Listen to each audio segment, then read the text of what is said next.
생방송 남도 톡톡. 안녕하십니까. 생방송 남도 톡톡의 김혜은입니다. 작년 한 해 전국 개인회생 신청 건수가 14만 9천여 건으로 조사됐습니다.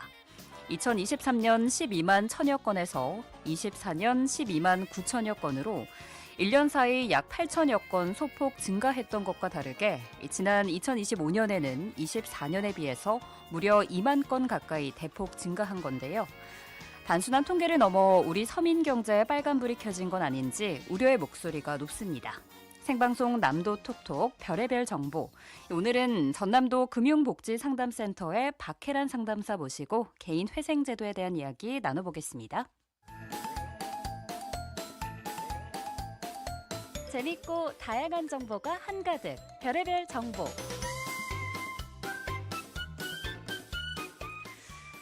네, KBS 목포라디오 생방송 남도 톡톡 수요일 별의별 정보 전남도 금융복지상담센터의 박혜란 상담사 스튜디오에서 함께합니다. 어서 오세요. 네, 안녕하세요. 네, 반갑습니다.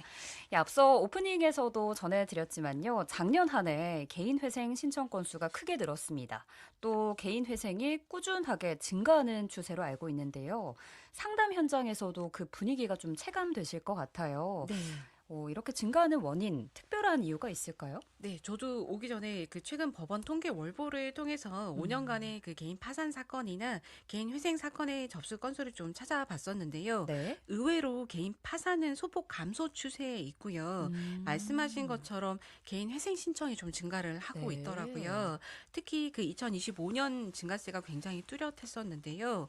혹시 싶어서 제가 2025년 1월, 2월의 개인 회생 접수 건수하고 그 26년 동기간의 접수 건수를 비교를 해봤더니 역시나 3천 건 정도 증가를 했더라고요. 네. 이런 증가세에는 이제 코로나 이후 지속된 소비 시장의 침체와 동시에 이슈가 됐던 뭐 코인이나 네. 주식 투자 열풍 또 증가하는 각종 금융 사기 피해 등 좀 다양한 원인이 있을 것 같습니다. 네. 그런데 중요한 점은 역시나 이 신청 자체가 증가하고 있다는 것이겠죠. 그렇죠. 좀 네. 우리 모두 경각심을 가지고 지켜봐야 할 문제인 것 같습니다. 네, 사실 그만큼 채무로 어려움을 겪는 분들이 많아졌다는 뜻이겠죠. 그래서 저희가 오늘 이 시간 상담사님 모시고 개인 회생 제도에 대해서 좀 제대로 파헤쳐 보려고 합니다. 개인 회생 제도라고 하면요, 법원에 신청을 일단 해야 될 텐데 네. 누구나 신청한다고 해서 다 해당되는 건 아니잖아요. 네, 맞습니다. 네, 이 자격 요건 어떻게 되나요? 네, 현재 상태로는 정상적인 채무의 상환이 불가능할 때 이제 신청인의 변제 능력만큼 변제를 하고요. 나머지에 대해서 면책을 구하는 것이 바로 개인 회생인데요. 네. 기본적으로는 채무 총액이 무담보 채무, 그러니까 쉽게 말씀드리면 신용대출로 이해하시면 될 것 같아요. 이 신용대출의 경우 10억 원 이하이고요. 네. 담보 채무의 경우 15억 원 이하인 분들 중에서 계속적이고 반복적인 수입이 있는 경우에 신청을 하실 수가 있습니다. 네. 또 그 현재 재산 가액이 채무보다 많은 경우는 신청하시더라도 기각이 될 수 있고요. 더불어 혹시 과거 개인회생이나 개인 파산을 이용해서 면책을 받으신 이력이 있었다면 그로부터는 5년이 경과해야 새로운 개인회생을 신청할 수가 있습니다. 네, 그러니까 뭐 채무 금액의 제한이나 일정한 소득과 같은 필수적인 자격 요건이 있는 거네요. 네, 있습니다. 그런데 여기서 궁금한 거는 과거에 개인 회생이나 파산한 이력이 있더라도 사실 사정에 따라서 네. 재정적으로 다시 어려워질 수가 있잖아요. 네. 이 경우에도 재신청이 가능한 건가요? 네, 먼저 개인회생이나 개인 파산을 신청하신 후에 면책 결정까지 받으셨다면 이 날짜로부터 5년 경과 후에 새롭게 신청을 하실 수가 있고요. 네. 또 그 파산 선고 후 면책을 받지 못한 경우 10년간 재신청이 제한되는 개인 파산과는 다르게 네. 이 개인 회생의 경우는 면책을 받지 못했다 해도 재신청에 별다른 제한은 없습니다. 네. 다만 이제 폐지된 사유나 재신청에 이른 사정 등을 좀 소명을 할 수 있어야겠습니다. 네, 면책 그러니까 법원이 이제 남은 빚에 대해서 더 이상 갚지 않아도 된다라고 네. 공식적으로 선언해 주는 거라고 볼 수 있겠는데요. 개인 회생의 경우에는 재신청이 가능하다. 네. 그리고 폐지된 사유나 재신청에 이른 사정만 잘 소명하면 네. 된다라고 정리를 잘 해주셨습니다. 자, 그리고 개인 회생은 또 기간이 정해져 있잖아요. 제가 알기론 5년 상환하는 조건으로 네. 알고 있는데 요즘은 이 기간이 많많이 단축이 됐다고요? 네, 잘 알고 계십니다. 과거에는 저희가 개인회생 변제 기간이 보통 5년이 기본이었습니다. 네. 그런데 이것이 2018년부터 3년에서 최대 5년에 걸쳐 상환하는 것으로 변경이 되었고요. 물론 무조건 3년 변제가 나오는 것은 아니지만 네. 특별한 사정이 없다면 5년에서 3년으로 변제 기간이 단축됨으로써 우리 채무자들의 부담이 좀 많이 경감이 되었고요. 네. 실제 과거에 이 긴 변제 기간으로 개인회생을 중도 포기하는 사례들이 많았었는데요. 변제금 미납으로 폐지가 되면 그동안 우리가 변제했던 금액도 대부분 이자로 충당되어 버리는 등 이제 신청 전 상태로 돌아오게 되거든요. 네. 저도 실제 현장에서 이런 사례들을 좀 많이 만났었는데요. 그나마 변제 기간이 3년으로 줄어들면서 네. 유지 가능성이 조금 더 높아진 것 같습니다. 네. 그러니까 개인 회생을 신청하고 빚을 갚아 나가다가 중간에 포기하면 이 원금은 못 갚고 그렇죠. 이자만 내게 되는 밀린 거죠. 이자만 네. 갚는 데만 쓰여가지고 다시 제자리 걸음하는 거다라는 건데요. 이 5년을 개월수로 변환을 해봐도 5년이면 60개월인데 네, 맞습니다. 3년이면 네. 36개월이에요. 뭔가 희망이 보일 것 네, 같아요. 더 현실적이죠. 그렇죠. 네. 좀 현실적인 대안에 해당하는 기간이다라고 생각이 들고요. 자, 그리고 이렇게 기간도 중요하지만요. 더 중요한 건 역시 얼마나 갚아야 하냐. 네. 액수에 대한 문제일 텐데요. 사실 사람에 따라서 이 재산이나 소득이 다 다르지 않습니까? 네. 근데 변제 금액 어떤 기준으로 정해지는 건가요? 일단 첫 번째로 규칙적인 소득이 있어야겠고요. 그리고 또 부양 가족 여부도 중요하고요. 네. 또 현재 어느 정도 재산이 있는지도 검토 대상이 됩니다. 먼저 재산이 있다면 이것은 청산 가치라고 해서 이 이상을 변제하는 것을 원칙으로 하고요. 네. 다음으로는 채무의 형태나 소득을 감안해서 변제금이 정해지는데요. 보통 법원에서 정한 가구당 최저 생계비 기준을 고려해서 이 본인의 월소득에서 해당 금액을 차감한 만큼이 월 변제금이 되는 것입니다. 네. 예를 들면 우리가 2026년 법원에서 정한 1인 가구의 최저 생계비가 네. 중위소득의 60%인 153만 8천 원 정도인데요. 네. 만약 내가 특별히 부양가족이 없는 1인 가구이고 또 세금 등을 제외한 월 급여의 실수령액이 한 200만 원 정도 되는 직장인이라면 네. 이 중에서 46만 원 정도의 가용소득이 발생하게 되고요. 네. 이 개인회생 변제금은 이 가용소득을 기준으로 정해집니다. 네. 근데 이 사람마다 사실 기준에 다 같이 적용할 순 없지 네, 않습니까? 너무 다양합니다. 그렇죠. 네. 네. 그래서 상황에 따라 또 유연하게 조정되기도 하는지 그런 과정이 있는지도 좀 궁금해요. 네, 이 최저생계비가 기본적인 그 가용소득의 기준이 되긴 하지만 네. 그 채무 금액이나 채무의 발생 경위 등 여러 부분에 대한 검토가 이루어진 후에 결정이 되는 것이고요. 네. 그래서 필요한 경우에는 그 생계비를 줄이거나 변제 기간을 3년이 아닌 더 이상 늘리게 될 수도 있습니다. 네. 자, 오늘 이렇게 개인 회생 제도에 대해서 좀 자세히 짚어보고 있는데요. 지금까지 정리해 보면은 3년에서 5년 동안 나의 월소득에서 최소 생활비는 남기고 나머지는 모두 변제금을 갚아 나간다라고 보시면 되겠습니다. 자, 그런데 상담사님, 우리가 이렇게 채무를 조정하는 방식에는 개인 회생만 있는 건 아니잖아요. 네, 여러 가지가 있죠. 네, 여러 가지가 있는데 개인 회생을 굳이 선택했을 때 얻는 특별한 장점 어떤 것들이 있을까요? 네, 대표적인 그 채무조정 제도 중에 하나인 신용회복위원회의 채무조정 제도들과 비교를 해보면요. 네. 첫 번째로는 금액적인 부분에 있어서 한도가 훨씬 좀 큽니다. 우리가 이제 사적 채무조정이라고 부르는 그 신용회복위원회의 채무조정은 무담보 채무금액, 그러니까 신용대출의 경우에 5억 원 이하인 경우에만 이용하실 수 있지만 개인회생은 10억 이하인 경우에도 신청이 가능하고요. 네. 또 두 번째로 신용회복위원회의 채무조정은 금융채무들과 뭐 최근에는 통신요금이나 전기요금도 조정 대상이 되긴 했지만 그 다른 채무들은 포함할 수가 없습니다. 하지만 개인회생의 경우 세금이나 뭐 개인채권이라든지 아니면 렌탈의 사용료 등 좀 다양한 채무를 대상으로 할 수가 있습니다. 네. 장점을 좀 정리해 주셨는데 그러면 어떤 경우에 개인 회생을 신청했을 때 더 유리하고 어떤 경우에 불리한지 좀 사례도 있을까요? 아, 그럼요. 저희가 이제 일반적인 금융채무만 가지고 계시고 또 소액을 보유하셨다고 하면 사실은 좀 절차가 쉬운 신용회복위원회를 추천을 드려요. 네. 하지만 채무를 조회해 보니 뭐 개인 채무도 있으시고 렌탈의 사용료라든지 좀 복잡한 채무 관계가 있으시다. 이런 경우에는 좀 법원의 도움을 받으시는 게 훨씬 낫긴 합니다. 네.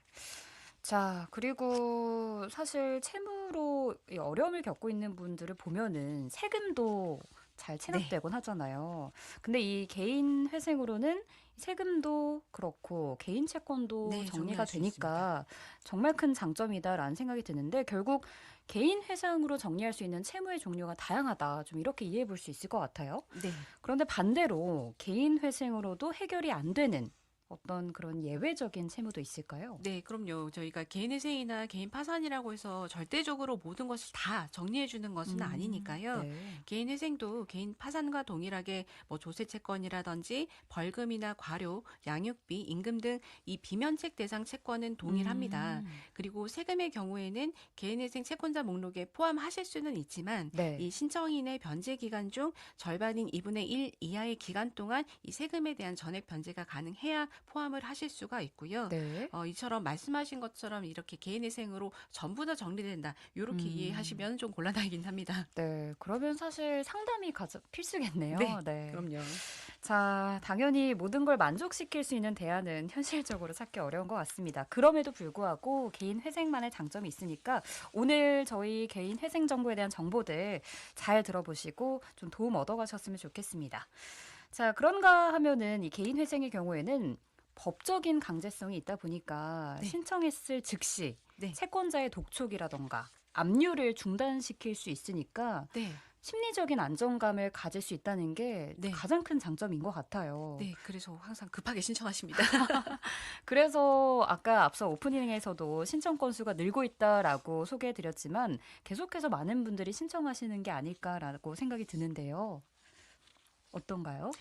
네. 이 말씀하신 것처럼 그 지급 명령이나 금지 명령 때문에 또 급하게 개인회생을 신청하시는 사례들이 많습니다. 음, 이 부분은 그런데 좀 유동적이긴 한데요. 네. 보통은 개인회생을 신청할 때 우리가 포괄적인 금지 명령을 신청하거나 음, 혹시 뭐 경매 사건 등이 진행되어 있는 경우에는 중지 명령을 함께 신청을 합니다. 네. 이런 금지 명령이나 중지 명령이 법원에서 받아들여지면 집행이나 추심을 막는 효과가 생기는 것이죠. 네. 하지만 이 금지 명령이나 중지 명령을 신청한다고 해서 법원에서 또 모두 인용을 해주는 것은 아닙니다. 상황에 네. 따라서 가끔 신청이 거부되는 경우도 있고요. 네. 이런 부분은 이제 올해 2월 그 압류 금지 채권의 기준이 상향이 되었기 때문에 일정 재산은 이런 금지 명령이 없어도 보호를 받을 수 있으니까 이 부분을 좀 음. 참고하시면 될 것 같습니다. 네, 그 부분에 대해서 조금 더 자세하게 들어가면은 그러니까 금지 명령이 안 되더라도 네. 법으로 보호받을 수 있는 어떤 최소한의 안전 장치가 있다라고 좀 이해해 볼 수 네, 있겠는데요.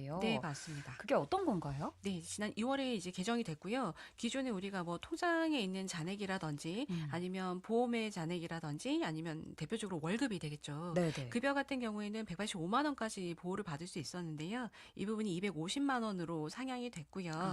급여의 아, 경우 만약 250만 원을 초과하게 된다. 이러면 별도의 산식에 의해서 보호 범위가 정해지고요. 주의하실 점은 네. 계좌 압류가 될 경우에 250만 원 미만이면 채권자도 가져갈 수는 없지만 압류가 되었기 때문에 계좌의 주인인 나도 함부로 출금을 할 수가 없게 오, 됩니다. 네. 그래서 만약에 이런 부분이 염려가 되신다면 그 250만 원 범위 내에서는 압류 자체가 불가능한 생계비 통장을 이용을 하시는 걸 추천을 드립니다. 그러니까 따로 만드는 걸 네. 권장한다라는 말씀이시군요. 네, 그러니까 개인회생을 신청했을 때 금지 명령을 신청을 하는데 이게 법원에서 받아들여지지 않았을 때 최소한의 네. 250만 원 정도는 건드릴 수 없게끔 네. 생계비를 보장하는 거네요. 네, 이 그 전용 계좌가 지금은 같이 시행이 되고 있어서 이 계좌를 아, 만들어 두시면 이제 어차피 입금도 250만 원 이상은 되지 않으니까요. 좀 네. 안전하게 재산을 좀 지키실 수 있겠습니다. 네. 자, 오늘 이렇게 KBS 목포라디오 생방송 남도 톡톡 전남 금융복지상담센터의 박혜란 상담사와 함께 개인 회생 제도에 대한 이야기 나눠보고 있습니다.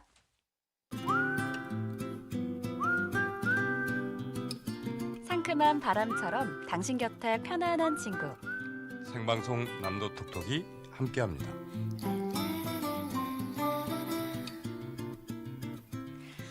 네, 생방송 남도 톡톡 별이별 정보. 오늘은 빚 고민을 덜어줄 개인 회생 제도에 대해서 전남 금융복지상담센터의 박혜란 상담사님 모시고 자세히 알아보고 있습니다. 자, 일부에서 이렇게 들어보니까요. 개인 회생. 빚 탕감의 폭도 크고 또 압류도 막을 수 있어서 참 든든한 제도라는 생각이 듭니다. 자, 그런데 장점이 있다면 단점도 네. 있겠죠.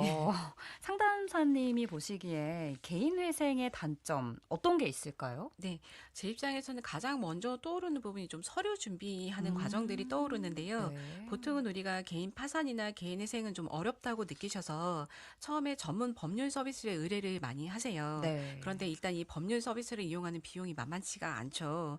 이 취약계층에는 이 비용이 좀 큰 부담인데요. 그렇죠. 네. 이런 경우에는 그 대한법률구조공단의 무료 법률 구조 서비스를 이용하실 수도 있습니다. 네. 그런데 문제는 이 무료 법률 서비스를 이용하시게 되면 모든 서류 준비 과정을 본인께서 직접 하셔야 해요. 아. 그렇다 보니까 이 개인회생에 필요한 서류들이 기본적인 행정 서류부터 뭐 통장 계좌의 거래 내역이라든지 카드 사용 내역이라든지 본인이 갖고 계신 모든 보험의 내역이라든지 그리고 이렇게 좀 다양하고요. 네. 또 문제는 이런 그 자료들이 또 민감한 개인 정보를 포함하고 그렇죠. 있지 않습니까? 네, 그래서 네. 본인이 발급을 하시는 게 원칙이다 보니 신청인분들께서 이 서류 준비 과정을 가장 좀 그럴 많이 것 같아요. 힘들어 하세요. 네.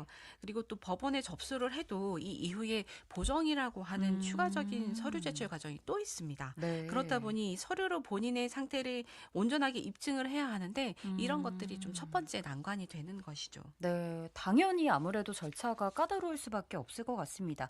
방금 전에 보정이란 네. 제도가 있다라고 얘기해 주셨는데요. 이게 어떤 과정입니까? 네, 그 법원에 개인회생을 신청을 하시면 회생위원이 정해지고요. 이 회생위원회 공고에 따라서 그간 사용했던 계좌나 카드 내역을 소명하기도 하고요. 네. 또 과거에 재산을 청산하신 적이 있다면 이 청산 과정을 소명해야 하기도 합니다.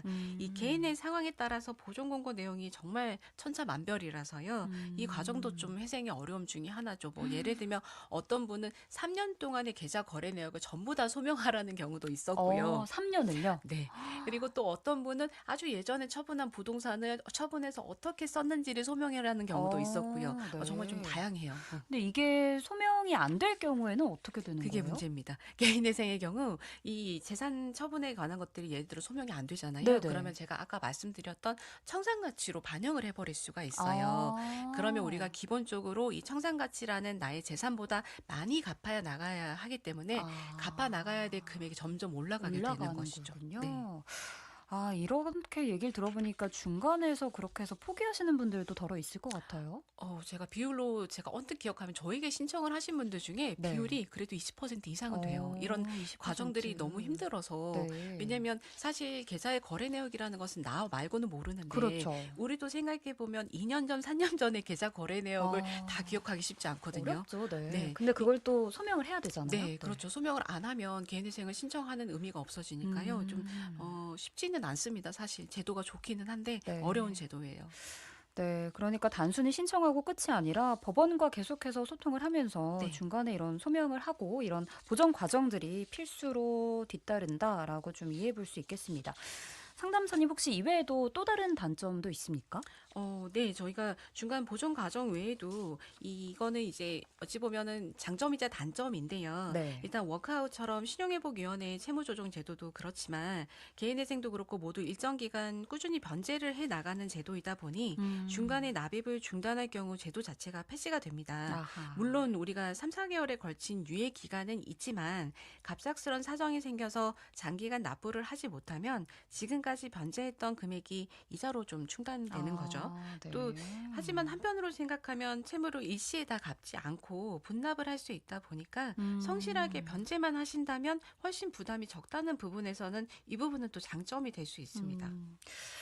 근데 이렇게 이야기를 듣고 나니까 성실하게 갚아 나가다가 정말 어떤 일이 있을지 모르잖아요. 네. 그런 특수한 경우에 대해서 좀 유예를 해준다거나 이런 특별 제도 같은 것들도 있습니까? 네, 워크아웃 같은 경우에는 이제 사적 채무 조정이라서 더 유연하고요. 개인회생 같은 경우에도 원칙은 3개월 이상 변제금이 미납됐을 경우에 법원에다가 회생위원이 이제 보고를 하게 되어 있어요. 근데 이 보고가 사실 의무는 아니라서 예.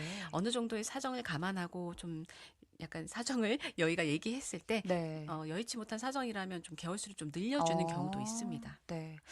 어쨌든 정리를 해보면 어렵게 쌓은 이 공든 탑이 또 한순간에 무너지지 않도록 네. 끝까지 또 완주해 나가는 게 가장 중요해 보입니다. 자, 그런데 채무 조정을 하게 되면요. 또 신용과 관련해서 네. 불이익을 받는다 이런 얘기도 덜어 있거든요. 네. 어느 정도는 사실입니다.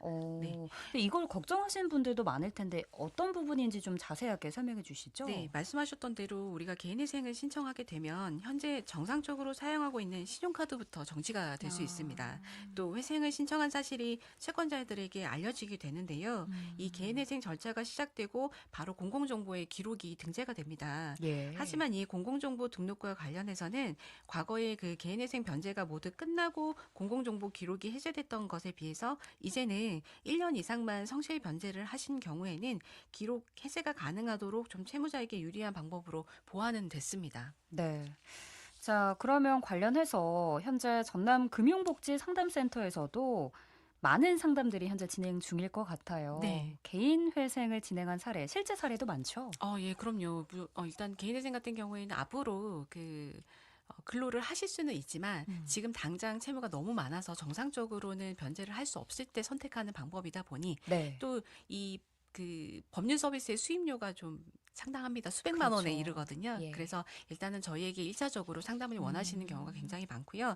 또 실제로 상담을 하다 보면 그 법률구조공단의 무료 구조 대상이 되시면 저희가 별도의 서류 발급 비용 외에 다른 비용 없이 회생을 무사히 마칠 수 있도록 좀 같이 함께 완주를 하려고 노력하고 있습니다. 네, 무엇보다 혼자서 고민하고 끙끙 앓기보다는 어쨌든 센터를 일단 찾는 게 그럼요. 중요할 것 네. 같습니다. 누구나 다 신청해서 상담할 수 있는 거죠? 네, 저희 센터는 또 전남 도민이시라면 누구나 무료로 상담을 진행을 하실 수 있고요. 상담을 설사 이 서류 발급 과정이 너무 번거로워서 네. 유료 서비스를 이용하고 싶으시더라도 꼭 한번 센터로 오셨으면 좋겠어요. 아, 실제 직접 방문하는 게 네. 가장 좋다. 네, 일단은 저희 센터에서 충분한 상담을 받으시고 본인이 어느 정도의 법률 지식을 가지고 법률 서비스를 이용하시는 것과 예. 그렇지 않은 경우 좀 차이가 많거든요. 네. 자, 그러면 방문 상담을 원칙으로 좀 참고를 해보시면 좋을 것 같습니다. 그런데 상담을 받고 나면 고민이 또 생길 것 같거든요. 개인 회생도 있지만 아예 채무를 탕감받는 개인 파산도 있잖아요. 네. 이 두 개의 차이도 궁금하고 그럼에도 개인 회생을 신청하는 이유, 어떤 이유가 있을까요? 네, 아무래도 개인 파산은 말씀하셨던 것처럼 채무 전체를 감면을 받을 수 있다 보니 좀 조건이 더 까다로울 수가 있고요. 네. 또 현재 상황뿐만 아니라 장래의 상황도 어느 정도 감안하다 보니 쉽지는 않습니다. 네. 뭐 예를 들면 고령이나 장애가 있다거나 혹은 중대한 지병으로 이 사람이 장래에도 근로 가능성이 전혀 없다거나 아니면 부양가족이 너무 많아서 소득이 있어도 변제에 활용할 금융이 전혀 없다면 우리가 개인 파산을 고려해 볼 수가 있는데요. 네. 정상적인 경제 생활을 하고 있는 사람이 특별한 사유 없이 단지 채무가 많다는 이유로 파산을 신청할 수는 없는 것이거든요. 네. 그래서 개인회생으로 조금씩이라도 변제를 하고 나머지에 대해서 면책을 구하는 것이죠. 네. 변제를 하고 나머지에 대해 면책을 구한다라고 설명해 주셨는데 그러면 개인 회생을 신청하고 최종적인 면책 결정 언제 확인할 수 있는 건가요? 네, 우리 개인회생은 통상 신청 후 법원에 접수 그리고 보정 과정을 통한 개시 결정과 인가 결정의 과정이 이어집니다. 그리고 미리 제출했던 변제 계획안대로 변제를 하게 되면 네. 마지막 절차로 면책 신청이라는 절차가 남게 되는데요. 변제금을 모두 납입한 후에 법원에 면책 신청서를 제출을 하고요. 또 최종 면책에 대한 확인을 받아야 합니다. 별다른 문제가 없다면 이 면책 결정 이후에 통상 2주 정도면 면책 결정문도 발급을 받을 수 있고요. 네. 이렇게 해서 개인회생의 모든 절차가 종료가 됩니다. 네. 사실 아까도 제가 잠깐 여쭤보긴 했지만 계속 잘 변제를 해 나가다가 네. 중간에 사정이 네. 생겨서 갑자기 내지 못하게 되는 경우 뭐 조정 과정도 있다라고 소개해 주셨지만요. 개인 회생이 폐지되는 경우도 있습니까? 네, 좀 많이 봅니다. 제가 사실 회생위원회 실무 준칙 자료에 따르면 3개월 이상 미납 시 폐지 보고를 할 수 있다고 되어 있어요. 그런데 이 3개월이라는 숫자가 절대적인 것은 아니고요. 미납 경위야 이런 것들을 기간을 좀 따져서 달라질 수가 있습니다. 네. 다만 장기 미납이 될 경우에는 그 미납된 변제금을 한 번에 정리하기가 힘들어지니까요. 말씀드렸듯이 개인회생이 또 중도 폐지가 돼버리면 다시 원상태로 돌아가는 것이거든요. 네. 그래서 개인회생을 하기로 마음을 먹으셨다면 꼭 완주하는 것이 가장 중요합니다. 네, 오늘 이렇게 개인회생 제도에 대해서 자세하게 꼼꼼하게 알아보고 있지만요. 들으면 들을수록 참 쉬운 제도는 아니다라는 생각이 듭니다. 참 복합적이고 복잡한 제도다라는 생각도 드는데요. 관련해서 궁금하신 분들이 계시다면 전남도 금융복지상담센터 꼭 좀 이용해 보시면 좋을 것 같은데요. 구체적인 소개 다시 한번 부탁드릴게요. 네, 저희가 동부, 서부, 남부권까지 세 곳의 센터를 운영하고 있는데요. 각각 무안과 순천, 해남에 위치하고 있습니다. 다만 상담은 예약제라서 꼭 사전에 전화 연락을 부탁드리고요. 전화번호는 무안에 위치한 서부센터는 지역번호 061이고요. 285에 3980번입니다. 순천의 동부센터는 727번에 2590번이고요. 해남의 남부상담소는 533번에 3990번입니다. 네. 근데 센터에서 꼭 개인 회생만 또 네. 상담하는 건 아니잖아요. 그럼요. 네. 여러 저- 가지. 네, 저희가 그 채무와 관련해서 혹은 금융과 관련해서 궁금한 점이 있으시다면 언제든지 누구라도 무료로 편히 이용하실 수 있는 기관이고요. 저희가 개인의 채무 상담뿐만 아니라 실용 금융 교육이나 금융사기 예방 교육 등 좀 다양한 활동을 하고 있으니까요. 많은 관심 부탁드리겠습니다. 네. 자, 오늘 이렇게 개인 회생 제도에 대해서 알아봤고요. 오늘 말씀 감사합니다. 지금까지 전남 금융복지상담센터의 박혜란 상담사와 함께 했습니다. 생방송 남도톡톡 오늘 준비한 내용은 여기까지입니다. 내일 경계선 토크에서는 초당대학교 호텔조리 베이커리 학과 배현수 교수, 이선호, 윤형준 학생과 함께 강진 백년사 사찰음식 경연대회 수상 소식에 대해서 자세하게 나눠보겠습니다. 고맙습니다. 이렇게 말하니까 더 보고 싶다. 너의 사진을 보고 있어도 보고 싶다. 너무 약속한 시간 나는 우리가 밉다. 이제 얼굴 한번 보는 것조차 힘들어진 우리가 저기 온통 겨울뿐이야. 8월에도 겨울이 와. 마음은 시간에 달려가네. 홀로 남은 설국 열차. 네 손잡고 지구 반대편까지 가. 겨울을 끝내봐. 그리움들이 얼마나 눈처럼 내려야 그 봄날이 올까. 벌렁을 떠드는 가장 공영적이고 믿을 수 있는 라디오 채널을 알려줄래? 우리나라에서 가장 믿을 수 있고 공공성이 있는 라디오 채널